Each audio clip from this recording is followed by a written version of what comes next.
Hello, very warm welcome to everyone. So we're going to start with you, Emily. You steer the security ship at United Airlines. The tough question, what keeps United's network secure? Oh, lots and lots of technology and talented people is what keeps you secure. Yeah, it's an ongoing process. Lots of moving pieces, as I'm sure you can probably imagine. So how long have you been at United for? Almost 3 years. Yep. And how have things developed since you started there?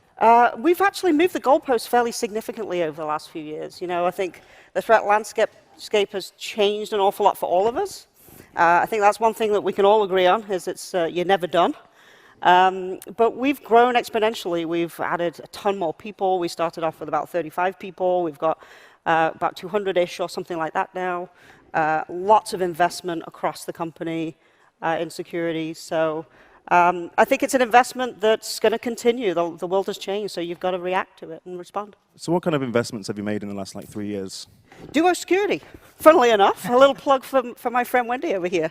We're making a ton of investments from the very proactive side of security, so the threat intel kind of platforms that we're investing in. I'm a big believer in being as proactive as you possibly can be. We've also invested fairly heavily in technology that helps us keep visibility.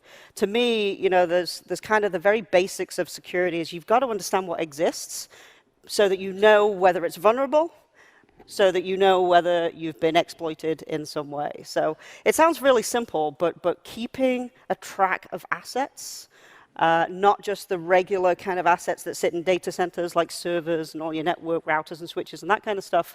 As you can imagine, in an airline, you've got a lot of kind of the IoT world that sits out there between security cameras at airports. Everyone's familiar with airports. You can think about the amount of technology that sits out there with the information displays, the scanners, all of the bag readers, all of those kinds of things.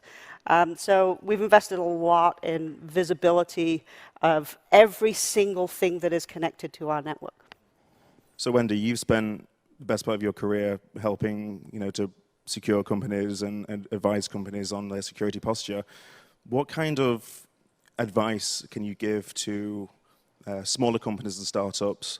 What can they learn from larger enterprises like United? One of the most important things, I think, is to start thinking about security from the beginning, even if you can't afford the CISO and all the additional things, but especially if you're developing software, you have to start thinking about that from the beginning, and you just need to start with a simple and secure platform. Martine was telling me about how they do things there, and especially if you're two people in a garage, you can start with something very simple like a secure endpoint, putting things in well-known, well-secured cloud applications using multi-factor authentication. Those are a really good start. And Martin, so you've spent your time investing in companies. How much should security startups focus on security from the very beginning? Is there kind of a goalpost they should aim for? Wait, so are you asking about I'm doing startup X?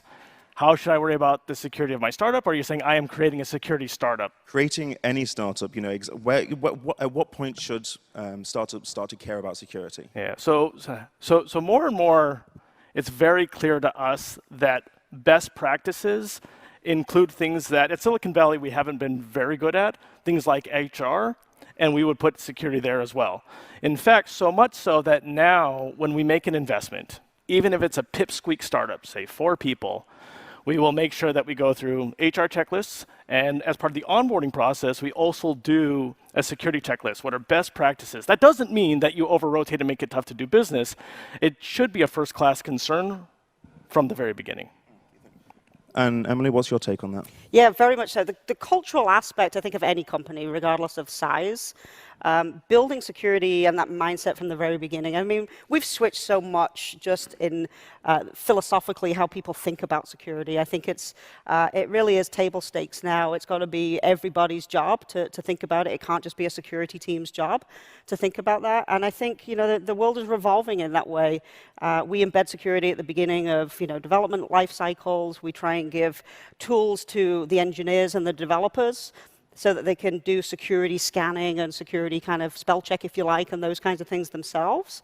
And we provide governance and education and training around all of that. But I'm a big believer in kind of pushing that out into an organization. But from the very beginning, it doesn't matter how big the organization is, you've really got to build it in from the start. So how do you build that culture in a company that may not necessarily be focused on security as a startup or as an enterprise? You know, how do you really kind of get that culture embedded across the board? Does it come from the top down? Yeah, definitely from the top down. I mean, I'm very, very fortunate at United. You know, we're a big company, Fortune 100 company, but security is, you know, top of mind and a priority from the board all the way down. You know, I report into the board every quarter. They stay very close to what we're doing in the cyber realm. So number one is you have to have support from the top across your organization in order to succeed. For me, you know, again, you know, I'm the kind of person who likes to be very transparent about security. So when I'm talking to our employees, I talk very openly and honestly about what we're seeing and what's happening. I think if you really want to change a culture, you're going to have to explain to people, you know, what the threats are and what you're seeing across your environment. Otherwise, you find yourself in a position where, as security professionals, you're trying to ask people to do something differently. But unless you kind of approach that with an attitude of, hey, I'm going to ask you to do something differently, but let me explain the reason why, then you're not going to get the adoption that you need to actually really change a culture. So I think for me, it's just being very transparent about it. And the tricky part is that if you are a business owner, you are not going to spend anything you don't absolutely have to until you know you really have to. So that's what makes it very tricky to do risk management with a startup. You end up doing what I call cheeseburger risk management, which is where you're going to keep eating cheeseburgers until your first heart attack, and then you're going to stop. And we see a lot of companies that end up putting in security controls after the first breach because now they know it really can happen. If you can ride the curve and put in the controls you need before that happens, you come out ahead. So you've invested in a bunch of security companies. I mean, PinDrop's one, Yubico is another. How do you, well, do you have any kind of perspective on culture of these in terms of like the companies that you invest in? Do you have any advice for those companies in terms of their culture about, you know, approaching security? So yeah, maybe I'll go back to like my experience as a founder. So okay, so I started a company called Nasira in 2009. We were kind of doing this pretty abstract stuff. And in about 2010, remember this is like a 60-person startup with basically no sales. So in 2010, a server went missing. And we were like, oh, someone took it home, or like whatever, it's just a server. But we just happened to be going through the video logs, and we found out that someone had broken it. Remember, this is a no-name company, like on some backwater in right off of San Antonio Ave in Mountain View. So someone had wearing a black mask. The only time that somebody hadn't been in the company in probably 3 days at 4 a.m. broke in, went targeted probably our most famous engineer's desk, stole a server, left, 2 minutes, lockpick set, the whole thing, totally professional hit, drove a silver Honda Civic, which was the most common road on the world, occluded their license plates. I mean, this was like the whole thing, right? And at the time, we were talking with the investigation team that came and showed up. They're like, wow, okay, this is, you know, like, I mean, pretty quickly we had federal investigators come and talk to us. And they said, you know, we're seeing this all up and down Sand Hill Road. And we think that maybe there's, you know, kind of a larger effort that's going on. We don't know. We're trying to track it down. But at that point, it became very clear, I think, to the broader community, certainly our board and the investment community, that like security is a very serious thing, even if you're a small startup. And yet, there is nothing we could have done to stop nation state, black mask, lockpick set, 2 minutes inside information, right? And so what we stress and emphasize is you need to have the basics and the process and understand remediation steps, assuming something like this happens so you know what to do. So it's not about keeping the person with the black mask out. It is about having the infrastructure in place and having everybody know what those are. So if something happens, it can be reported and you can follow the same process for whatever reason, for insurance, for liability, et cetera. So security has to come first. I think we all agree on that. That's a good way to start. So how do you build out that kind of security team and what are the challenges? Can you Tell me about that, Wendy. I think that the primary thing that we've seen is having the expertise, knowing what you need to do. And sometimes that can come from outside. Because, if you're a small company, you can't afford to invest in someone who's dedicated to having that level of expertise. So it's perfectly okay to gather that. But it's important to know, at the very least, what opportunistic attacks are happening to everybody that you need to protect against. Whether you think you're a target or not, you're still going to get hit by the same things that everybody else is. You need to make sure that you are building your things securely, whatever you're building, and you need to know that whatever infrastructure you're using, especially if it's from a service provider, if it's being secured as well as it can be. So those are the three things that you can start with from day one. And then you can worry later about whether you see evidence that you're being targeted because of your business or because of the data that you have. So Emily, you had a significant growth in your security team. How did you go about building out that team and growing on such a vast scale? Yeah, and it's, cyber's such a growing industry. Don't hold me to this, but the last thing I read on it about 2 months ago was that there were 20% more jobs in cyber than there were people to fill them. So you think about just how competitive the marketplace is. We'd all be foolish as security professionals if we didn't think that all of our employees were getting tapped on the shoulder every week. And so the big part for me, certainly within United, but anywhere where I would find myself, the job as a leader becomes ever more critical within a security organization because there's so much competition, and the Bay Area especially, it's a highly competitive environment here to get cyber professionals, but the people you work with, the people you work for, and the environment where people come to work every day, that's a leader's job to create that environment. And so we've created an environment that's incredibly diverse. For example, we're 51% female in my group and 46% people of color. We represent 33 nationalities. And we're very proud of that. We've done that by design because it was a great opportunity when you're taking an organization and taking a team with such growth to do that with real creativity and diversity of thought at the very center. Because let's face it, we're solving problems that we've never solved before. And in doing that, you can't have people that have all the same backgrounds. So for me, it's you've got to look beyond just traditional ways of hiring people, and it's a lot about the culture that you create in your inner workplace as well. So Martin, what are some of the challenges in building out a security team at a startup? Yeah. So actually, I would actually love to actually. So there's a trend that we're chasing. I'm going to give you my opinion, but I think it's just playing out, and I would actually love both of your opinions on this trend, both for my investment thesis, but also So here's the trend we're seeing. So we know there's a negative unemployment rate in security, right?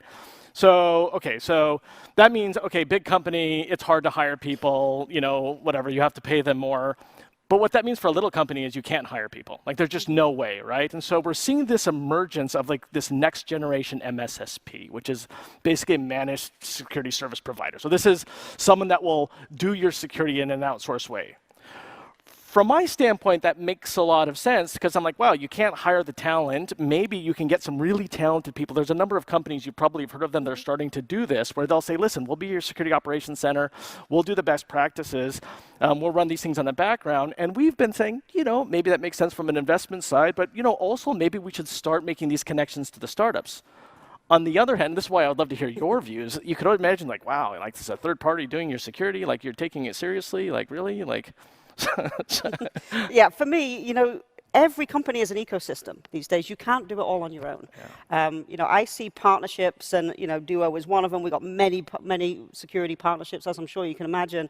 The people that we work with, the partners that we work with, are extensions of us. Yeah. And again, it comes down to just being honest and being transparent about your company. You're under NDAs and under contract with all of these providers. So be honest with them and help them understand what your environment looks like so that they can help best protect you. But you can't ever do that on your own. We use a lot of third-party providers to help us with various things because, 24/7 round-the-clock eyes on glass, it's not easy to create those environments if you're just going to hire full-time employees. And would you be, I'm just again, since I have you here and you guys are both so legendary, here. but would you recommend a startup do outsource security? I would, except with the caveat that half of security is understanding what it means for your business and doing things in a secure way, doing your business in a secure way. So that means you have to build the processes. It's not just buying boxes and getting somebody else to run them. Yeah. So you can't, you can outsource, but you can't say, yeah, go do that security thing. I agree with that. You know, we're busy. You know, we've had examples where one time we saw a server that was speaking to another IP in Romania, and we thought, oh my God, we're a Texas state agency. We don't do business with Romania. Okay. And so we panicked and, you know, called an alert and everything. It turns out that we had a state contract where the only vendor that could update that software was in Romania. So actually we were doing business with Romania. That's the sort of thing that an external vendor can never understand and do for you, and you can't give up that part. So and yes, it has to be a partnership. Comes down to culture, that culture within the company, yeah. So, you know, we spoke a little bit about best practices and so on and regulations. You know, hackers don't respect best practices. You know, they will do anything they can to get into your system. So, you know, how do things like best practices play in a security kind of focused enterprise? Wendy? Do you think they do? Do you think best practices are important? Do you think they're a good baseline? I hate the term best practices. I would rather say minimum baseline practices, because the best practice to secure something is to cover it in concrete and sink it at the bottom of a pool. And nobody's going to do that. So you're going to compare your practices with your peers, assuming you know who your peers really are, assuming you can do the same thing that they do. And yes, that's a good way to learn about things that you didn't know that you should be doing. But as you said, you know, the bad guys don't necessarily respect best practices. They're only going to respect, you know, what actually works. So it's a baseline, essentially. It's something that you start from the very beginning and then you build up from there. Is that something you see, Emily? Yeah, absolutely. You know, it's I talked earlier about this concept of visibility. Understanding your environment is absolutely number one. If you don't know that it exists, you can't secure it. Secondly to that is, you know, you need to understand whether something actually has a vulnerability to it, or whether there is a threat to that thing that exists in your environment. And then you need a way to understand whether that vulnerability has been exploited in some way. So that's where the monitoring of all of your systems comes into play. But really, it's, you know, that's the baseline to me, is just understanding your entire ecosystem and what that looks like. When it comes to the attackers, you can't attack back, remember. So the best practices that they dismiss is irrelevant for people who are trying to protect an organization, because you're not legally allowed to fight back. So what becomes the most important thing, which gets harder with larger companies, is you have to work with your business colleagues to truly understand what is important to the business, because you cannot protect everything the same.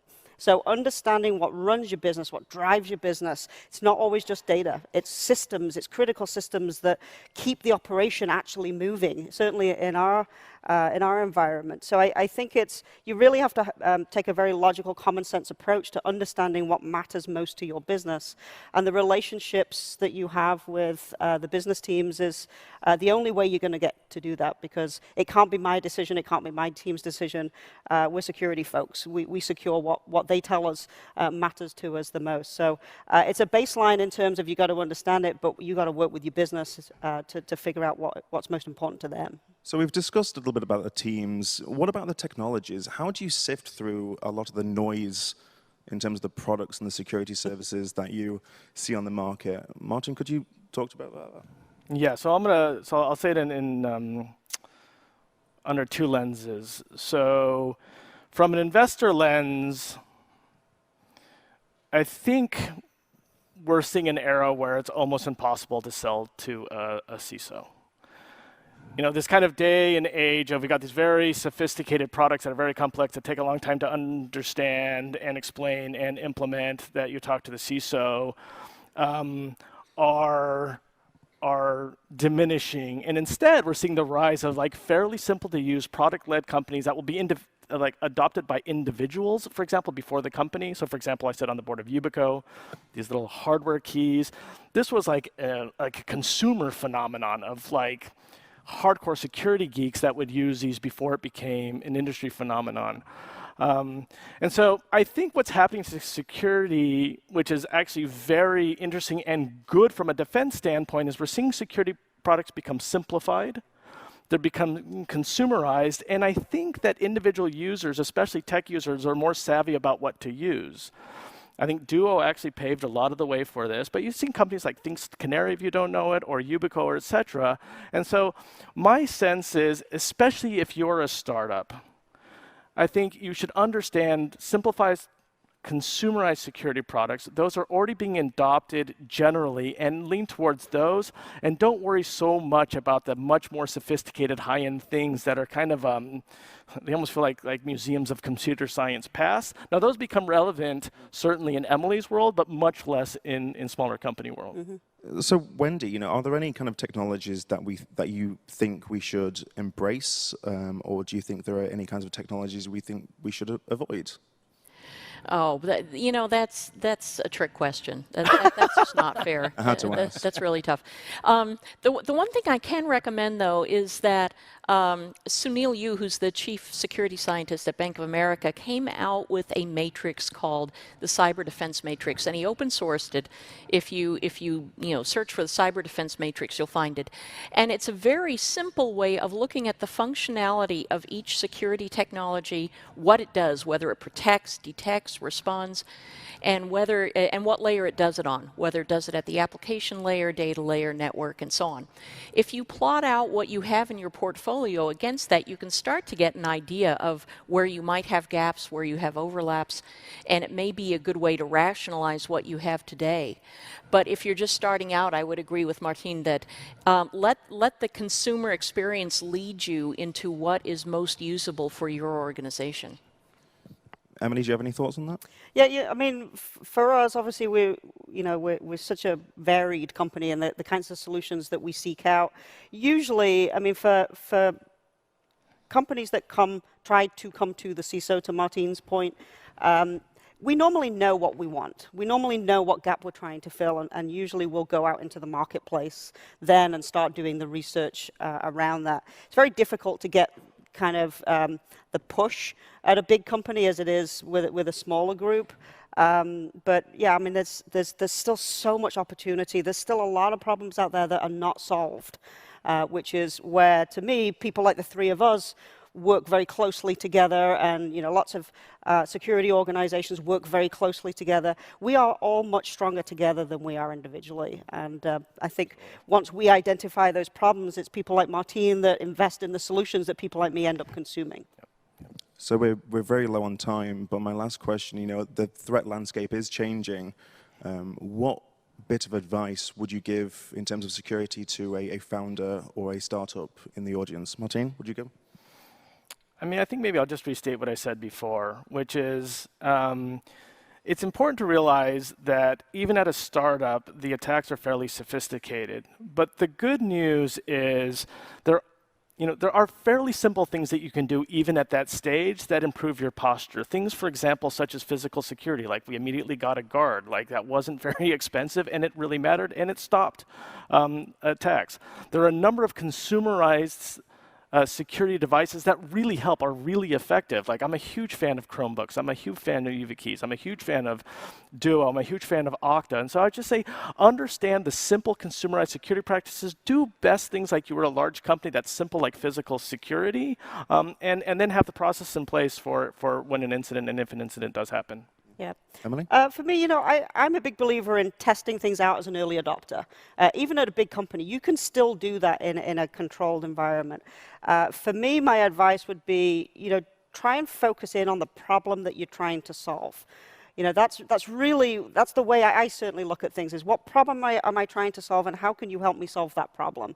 Sometimes I might not realize that I've got a problem there, and you're going to tell me I've got one, and then it's a conversation. But I think it's all about the problem, and sometimes we can overextend on security being so complicated that we forget about what it is we're truly there to deal with. And Wendy? My final bit of advice would be, and all apologies to TechCrunch, don't do your risk management by headlines. Because if you read only headlines, you will think the whole world is on fire, and it isn't. Especially if you read my stuff. Yeah. Yeah, that's right. So talk to your peers and find out what they are really seeing, and exchange as much as you can with them, because that's where you're going to get the real good threat intelligence. Thank you so much for your time. Thank you. Thank you so much. Thank you.